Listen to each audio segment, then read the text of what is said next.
আসসালামু আলাইকুম। আমরা গত পর্বে দেখিয়েছিলাম যে এখানে একটি বাটন করেছিলাম যে বাটনটিতে ক্লিক করলে এই অপশনটি এই এই এরিয়াটি বা এই বক্সটি হাইড হয়ে যাবে। তো আজকে আমরা দেখব যে এটা কি আবার কিভাবে ক্লিক করলে শো করে।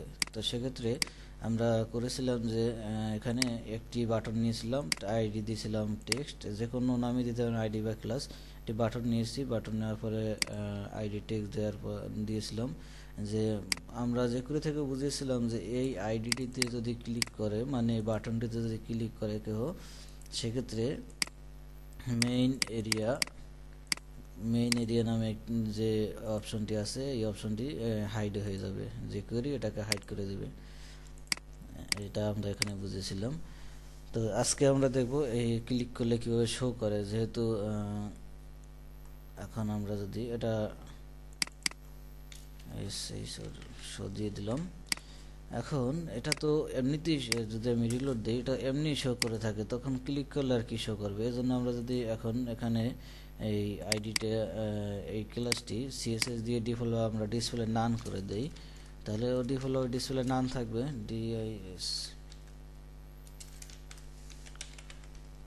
ডিসপ্লে নান করে দিলাম, সেক্ষেত্রে এই ডিপটি এখন ডিফল্ট ডিসপ্লে নান আছে। যখন এটাতে ক্লিক করব তখন এটা 3 সেকেন্ডে শো করবে। মানে এখানে তো আমরা এখনো আমাদের সেই প্রথম পর্বে 3000 মিলি সেকেন্ড দেওয়া আছে, এজন্য এটা নিয়ে এসছে। এখন আমি যদি এখান থেকে ডিলিট করে দিই, সেক্ষেত্রে দেখবেন যে এখানে আপনার সময় লাগে আর কি, সময় নেবে না, সাথে সাথে চলে আসবে। মানে এটা তেমন একটা ভালো দেখায় না, এজন্য এই অ্যানিমেশন আকারে দিলে সেক্ষেত্রে অনেকটা সুন্দর দেখা যায়। তো গতবারও দেখছিলাম আমরা হাইড অপশনে, আর এবারে দেখলাম আমরা শো অপশনে। এখন আমরা যদি আরেকটি বাটন করি, এখানে হাইড দিলাম, এই সেই বলে দিলাম হাইড, মানে একটি বাটন দিলাম হাইড নামে। আর এখানে আমরা ডিফল্টভাবে যে ডিসপ্লে নাম দিয়েছিলাম এটা ডিলিট করে দিই।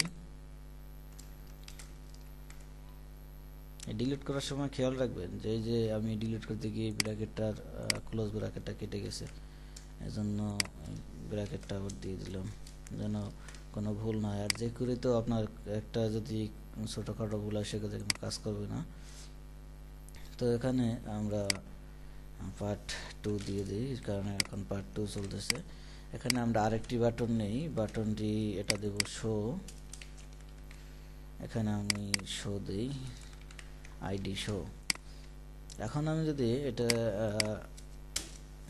রিলোড দিলাম, রিলোড দেওয়ার পরে এখানে দেখুন যে দুটি বাটন এসেছে, একটা হাইড আর একটা শো।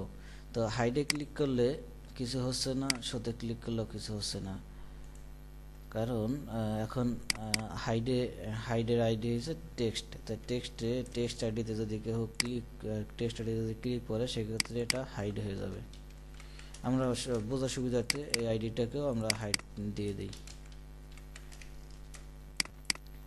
কপি করলাম, ডাবল ক্লিক করে সিলেক্ট করে কপি করলাম। এবারে আমরা এখানে আইডি দিয়ে দিলাম যে হাইড আইডিতে যদি কেউ ক্লিক করে সেক্ষেত্রে মেইন এরিয়াটা হাইড করে দিবে 3 সেকেন্ডে। এখন এখানে আমি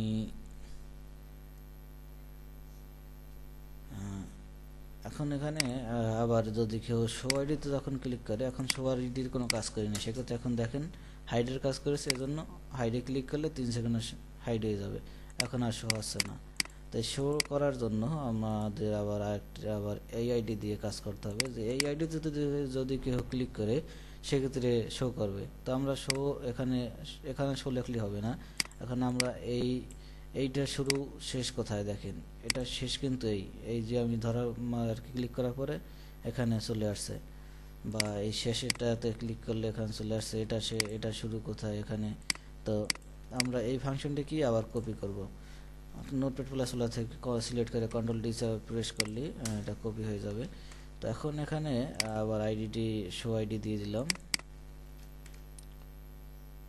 আইডি শো আইডি, মানে শো আইডিতে যদি কেউ ক্লিক করে সেক্ষেত্রে মেইন এরিয়াকেও আবার শো করাবে, সময় নেবে 3 সেকেন্ড। এখন কি হলো আমরা ব্যাপারটা যদি দেখি, রিলোড দিলাম। এবারে আমরা হাইডে ক্লিক করলাম, 3 সেকেন্ডে হাইড হয়ে যাবে। আবার শোতে ক্লিক করলাম, 3 সেকেন্ডে শো করবে। আপনি চাইলে এখানে বাড়িয়ে কমিয়ে দিতে পারেন, যে হাইড হবে 3 সেকেন্ডে, শো হবে 5 সেকেন্ডে, 5000 মিলি সেকেন্ড। সেক্ষেত্রে শো হইতে সময়টা বেশি নেবে। হাইড হয়ে গেল, শো হলো, এটা একটু সময় বেশি নিল। তো প্র্যাকটিস করুন বেশি বেশি। আর আমার এই সোর্স কোডগুলো দেখবে, সোর্স কোডগুলো রাখবেন। আমি সোর্স কোডগুলো প্রতিটা টিউটোরিয়ালের সাথে দিয়ে দেব। সোর্স কোডগুলো রাখলে আপনার সুবিধা হবে, যে আপনি যখন একটি জিনিস লিখবেন, নতুন থাকতে কোডিং লিখতে গেলে মিস্টেক হয়ে যায় অনেক সময়, যার কারণে কোডগুলো সঠিকভাবে কাজ করে না। এই জন্য আপনার প্রথমে কাজ হবে যে কোডটি, সোর্স কোডটি একটি ট্যাবে ওপেন করে রাখবেন, এরকম একটি ট্যাব ওপেন করে রাখবেন। এরপরে আপনি নিজ হাতে লিখবেন। যদি দেখেন যে আপনার কাজ করে না, সেক্ষেত্রে আপনি আর কি রাইট ক্লিক করে, এই ট্যাবের উপর রাইট ক্লিক করে যদি মুভ টু আদার্স ভিউ দেন, সেক্ষেত্রে দুটোই ওপেন দুই পাশে। এখন আপনি প্রত্যেকটা কোড খুঁজে খুঁজে দেখবেন যে কোথায় ভুল আছে কিনা। যদি ভুল না থাকে তাহলে আপনি আমার কোডটি কপি করে নিয়ে কাজ করে দেখেন কাজ হয় কিনা। যদি হয় সেক্ষেত্রে আবার Ctrl Z দিয়ে পিছিয়ে আসবেন এবং আপনার কোডটি খুঁজবেন, আপনার কোডটি চেক করবেন আর কি।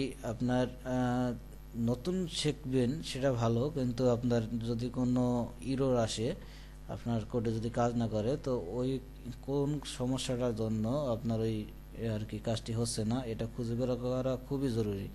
এখন আপনার কোডে কাজ করতেছে না, আপনি যদি আমার কোডটা কপি করে চালিয়ে দেন, তাহলে আপনি কিছুই শিখতে পারলেন না, কারণ ওই সমস্যা আপনি পরবর্তী কোনো বড় প্রজেক্ট করতে গেলে তখন হইতে পারে, তখন আপনি কি করবেন। এই জন্য সমস্যা পড়লে, আপনার সমস্যা হয়ে গেলে আপনি আমার কোড এবং আপনার কোডের মাঝে ব্যবধান খুঁজবেন, যেন একটি দশমিক, একটি কোটেশনও ভুল না হয়, বা একটি কোটেশন না আগে বা পরে না হয়ে যায় এরকম। এই যে এখানেই দেখেন, আমি যে কাজটি করেছি, এটা বন্ধ করে দিই। এই এই জিনিসটা যদি আমি না দিতাম এই যে এটা, এখন তাহলে কি হতো, এখন তাহলে যে করি কাজ করতো না।